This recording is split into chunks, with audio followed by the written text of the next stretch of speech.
Hello, hello. Thank you. Hi, everybody. Happy Tuesday night. I have Alex on the stream, Frequencies, tonight, and it's going to be a great time. He's going to play some bass music, some fun music, maybe some mid-tempo, Maybe some mid-tempo. Maybe some deep dub. Yeah, so it'll be a good time. So we'll start with a little bit of a Q&A so that you can get to know him, and then we will hop into the set and you can hear some music. So I'll give a little bit of a bio, but Frequencies has been deeply passionate about music throughout their entire life and loves showcasing their friends' original tracks alongside their favorite songs in a fun, energetic way.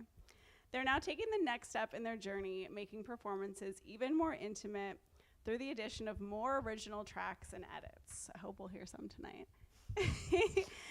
So starting at a young age, Frequencies began their musical journey experimenting with piano, later picking up guitar as a teen and playing in metal bands.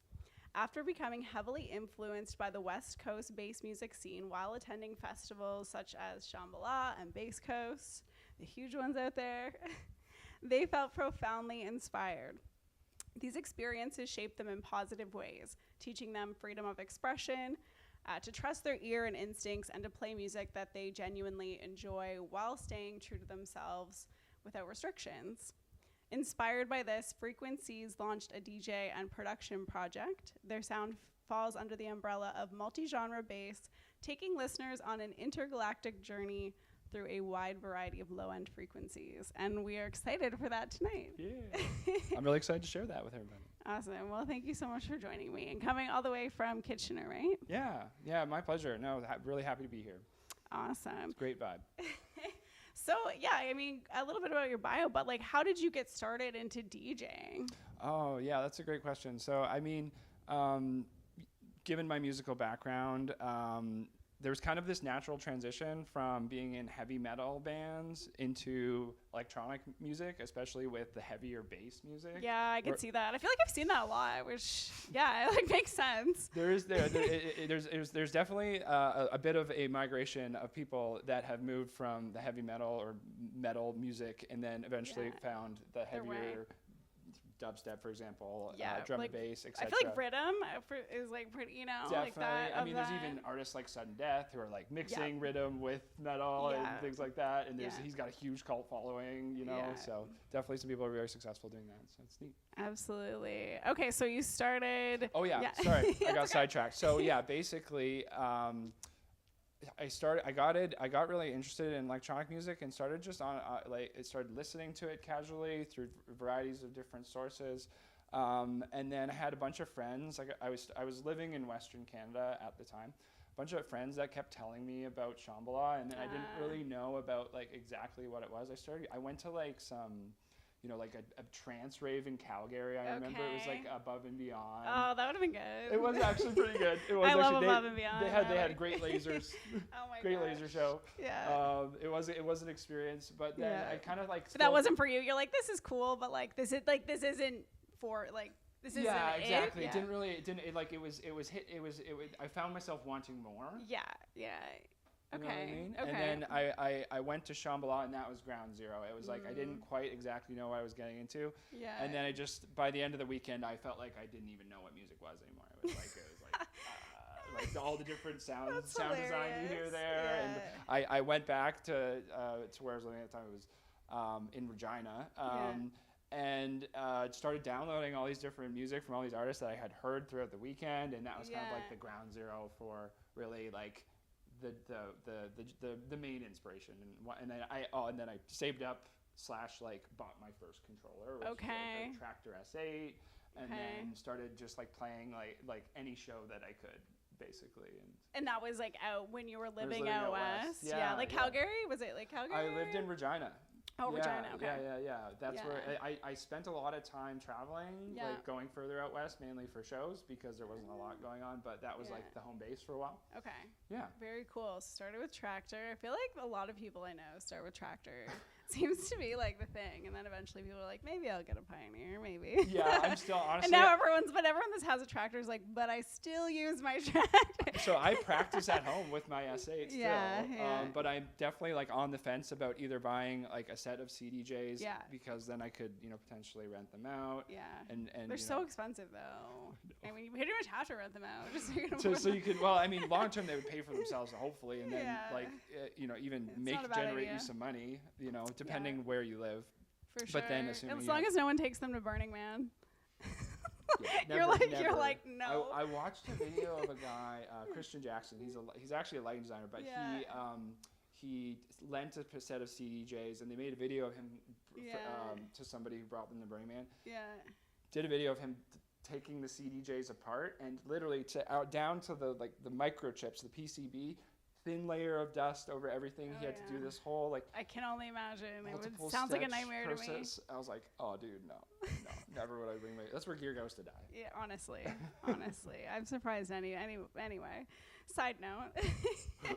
Okay, so back to how you started and everything. So you went to Shambhala. Yep. You picked up your DJ controller, and then you're playing any show that you can. What are you playing when you started? What's the music that you started playing? So, I was playing, honestly, at the very beginning, it was, some top 40 remixes and,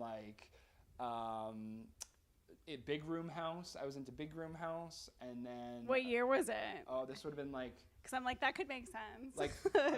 Going it's coming almost back, 15 years ago now. Yeah. So early 2008, 2010. Okay.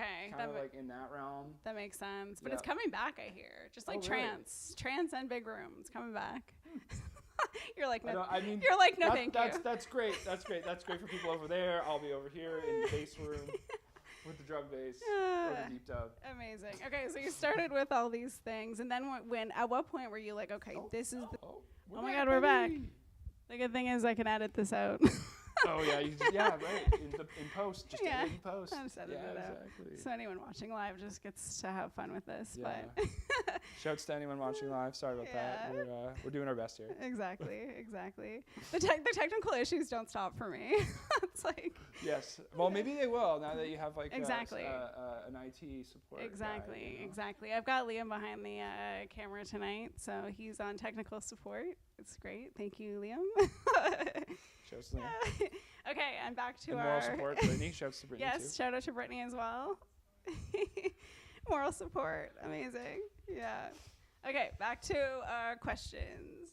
All right, so you found that this multi-genre kind of bass, low-end frequency, this vibe. And who have you been most inspired by, do you think? Oh, yeah, that's a good question. I would say throughout the years, experimental artists for G. Jones, EPROM, really, really left field bass, almost not even following typical sound signatures, would just tickled my brain in a really interesting way when I went, I want to explore this realm more. Mm-hmm. Also, EPROM did a great series of a How I Play on DJ Tech Tools, which is great. And he does a really interesting style setup where he's using a push controller that he has custom mapped using Ableton. Mm-hmm. And then he's using that to remix his songs live and then add little instrumentals and samples and things like that. That's very cool. So it's this really interesting, which is honestly inspiring in the sense of that would be a path that maybe one day I would be interested in going down once I get more I was gonna say, familiar it seems with I Ableton. could see that, yeah. And start really getting more customized sets. I think that would be something it's been inspiring for me. As far as deep dubstep, Distinct Motive, Phil out of Toronto, big inspiration for me. Chris Raz out of he's Sherbrooke in Quebec. Okay. He's a friend of mine that I've met through the festival circuit. Yeah. Big inspiration. I've actually been debating. I know he does production lessons as well. So I was thinking about reaching out to him and maybe starting to do that. That makes sense if it's the vibe that you like and you like his style. That makes sense to learn from him. Right? Yeah. He's a friend of mine already. So it's I feel and he has a actual degree in composing music. he actually Yeah. knows all the theory that. Well, I good for mean, him to like. Usually, you can't do anything with that. So it sounds like he's yeah, doing he's something done with really it. well. So yeah, you gotta support that. He's a great dude. Just like he's just great guy to be around. Really smart. He's, like good energy, trying to help other people. It's really been a great experience watching his career grow throughout the years. And I'm gonna have to check him out. So yeah, he's good. He's real good. Yeah, good Canadian dubstep producer. Yeah. Okay. Few and far between. So yeah. Okay. Amazing. but there's starting to be more of them. So definitely, there definitely is. Like I definitely have friends that are, and yeah. So you've been inspired by these people. What about in terms of you mentioned Shambhala, Bass Coast? Is there any other festivals that you feel like inspired you, or any environments or anything like that? Yeah, for sure. I mean, as far as environments, honestly, having balance between going out in nature and just having time to disconnect from the hustle, I find is very, very helpful. To having balance in that regard. It's the first time I've heard that, but like actually that makes so much sense. Because then you have like quiet and you can like reflect and meditate, and I feel like that brings up so many inspirational ideas. So. Yeah, I don't know. Nobody said that before. So honestly, if I'm ever like feeling that I'm kind of in a bit of a state where I'm like frozen and I'm not sure, like looking for that inspiration. Yeah. You know what I mean? There's a word that I'm trying to think of that I can't, but I'll probably remember it in 5 minutes. And I'll just say it randomly. yeah, it'll be like, this is the one. But when you're looking for that inspiration, sometimes, like you said, just disconnecting from everything else for a while, just spending some time in the woods and just like. Yeah. It's nature bathing is, you know, what part there's some scientific research behind that, but I do feel it, you know. That's been something that I find is helpful for me. Awesome. Okay, I'm glad to hear that. Yeah. And what about like, so you mentioned taking production lessons. Do you have some original tracks? Are you going to play some original tracks tonight? What's your production journey what's that look like? So my production journey right now is, admittedly, I am never really made anything that I'm like super happy with. Okay, you know what I mean? Like every other producer. I guess so. Everyone's like, it's awful. You're not gonna like it. And it's probably very good. And that's kind of thank you. Yeah. I actually really I appreciate you saying that. Yeah, no, I experiment. I recently got Serum 2. Okay, yeah. A new version of Serum. And I've been playing with some of the new features of that. But I do find I have a hard time focusing, like being able to put all the pieces of the puzzle together, so to speak. Like sometimes I could make an interesting patch, or make an interesting melody, I struggle with drums. Yeah. Making my own drum patterns and having them being like sound to my ears like what I would consider higher quality. Yeah. And I've done some research about sidechaining and layering different drum, like different multiple toms together, for example, or multiple rides together and things like that, and you can get some more interesting sounds by combining them. But I feel like maybe I am my own worst critic a little bit. Yeah, I feel like everyone is, right? Like obviously you've had some experience with it and stuff, so, and everyone I think has the things they struggle with. Like I struggle with bass lines. That's like the biggest one.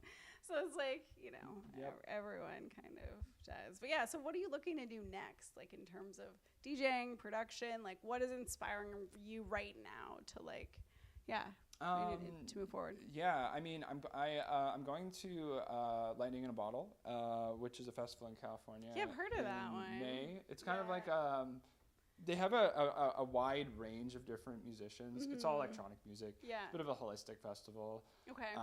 So they have yoga, meditation. Nice. It's kind of like Shambhala then, I guess. It's very, it gives me very like Californian Shambhala vibes. Yeah. For sure. I'm really excited about that and hoping to get some inspiration. That's coming up soon. Cool. And then like getting back to spending some more time producing again.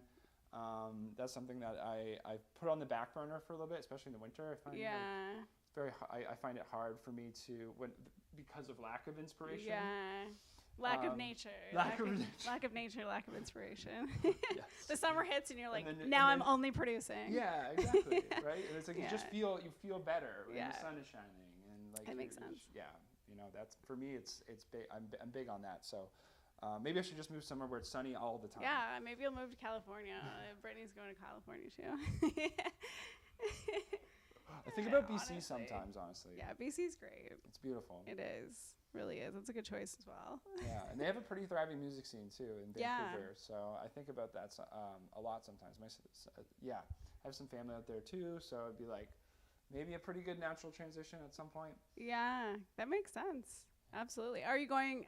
Have you gone to Sideburn before? Are you going back again? Yeah, I went to Sideburn year before last. Okay. Yes. I thought that you'd been there before. Yeah, that was Yeah. where we met. Yeah, I was like, I'm pretty sure. I'm pretty I sure. was at Groovy Brew My a couple memory's times foggy. hanging out. Yes, and I took some Yeah. photos of you. Right. Okay. Yes. 'Cause Now I remember. Brought my camera. Yes. Yeah. I love that. No, I just remember the show we played at last year with the guys Oh, on the wall.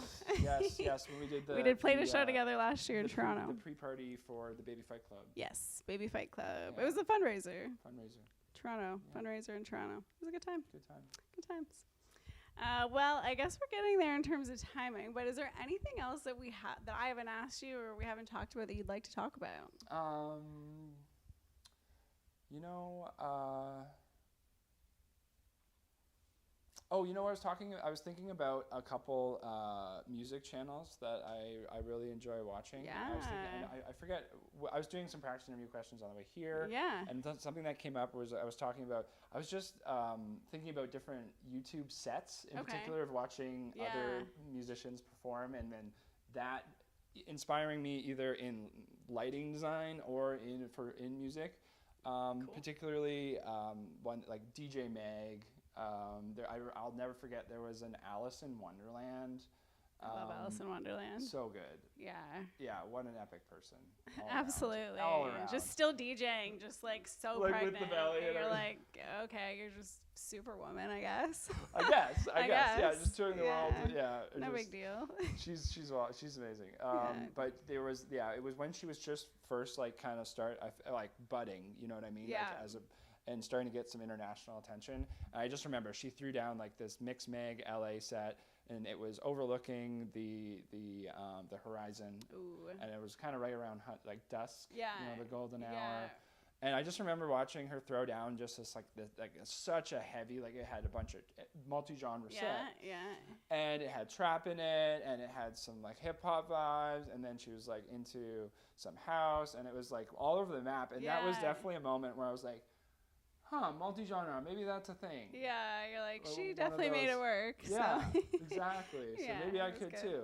Yeah. And also just thinking about Define Everything Future, Def TV. Okay.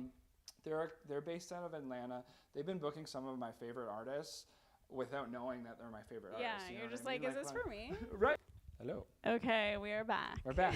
We're back We're with a back. fixed camera. Fixed camera. We have two tech guys here, and Turns out it was a cable issue. it turns out it was a cable issue. We got it. As we got per there. usual. Okay, great. So the next part is for you to sign the wall. So that's a Yeah. very important step, and we could not miss it. So here we go. It's my honor. All right, let's go.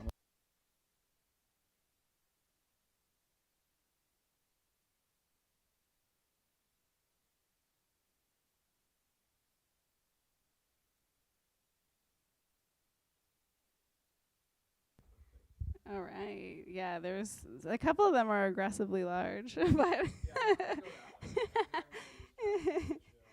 it's all good. Yeah, and actually his sticker is already up here. I already had his sticker. It's up over here. So, yeah. Exactly. But I do appreciate that you brought another one tonight. Yeah. And then we will get into the music, what I'm sure everyone has been waiting for. Awesome.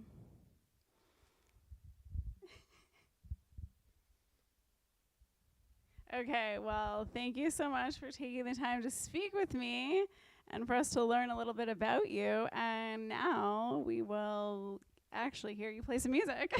Okay, we'll be right back.